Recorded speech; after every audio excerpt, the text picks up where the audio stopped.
Argentina এটা কি করলো? 13 মিনিটে 3 গোল দিয়ে কামব্যাক ভাই, জাস্ট ইনসেন ব্যাপার স্যাপার। আর মেসি মেসি মেসি ভাই, মেসিরে ব্যান করা উচিত। এই ওয়ার্ল্ড কাপে যা করতেছে, আজকেও যা করলো ভাই, আজকে আবারও প্রমাণ হলো আপনি মেসিকে ম্যাচের বাইরে রাখতে পারবেন না। সে যে কোনো সময় কোনো না কোনো কিছু করবেই। জাস্ট কয়েকটা সেকেন্ডের ম্যাজিকে পুরো ম্যাচ কিন্তু সে বদলে দিতে পারে। এজন্যই সে মেসি সবার থেকে আলাদা, the greatest player of all time. 80 মিনিটে যখন 2 গোলে পিছিয়ে, তখন সেখান থেকে কামব্যাক হয়তো কোনো আর্জেন্টিনা ফ্যানরাও সেটা আশা করেনি। কিন্তু মেসি বললেন না, ম্যাচ এখনো বাকি। এরপরে মেসি ম্যাজিক শুরু। মেসির ক্রস থেকে প্রথম গোলটা আসলো, গোল করলেন রোমেরো। এই গোলের 3 মিনিট পরে এবার মেসি গোল করে আর্জেন্টিনাকে সমতায় ফিরালেন।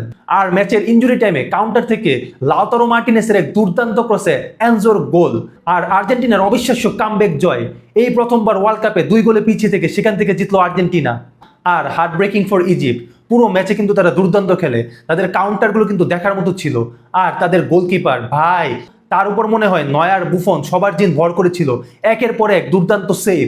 সে কিন্তু একাই প্রায় আর্জেন্টিনাকে কাঁদিয়ে দিচ্ছিল। Overall great great win for Argentina. Messi and Argentina আর স্টিল অ্যালাইভ।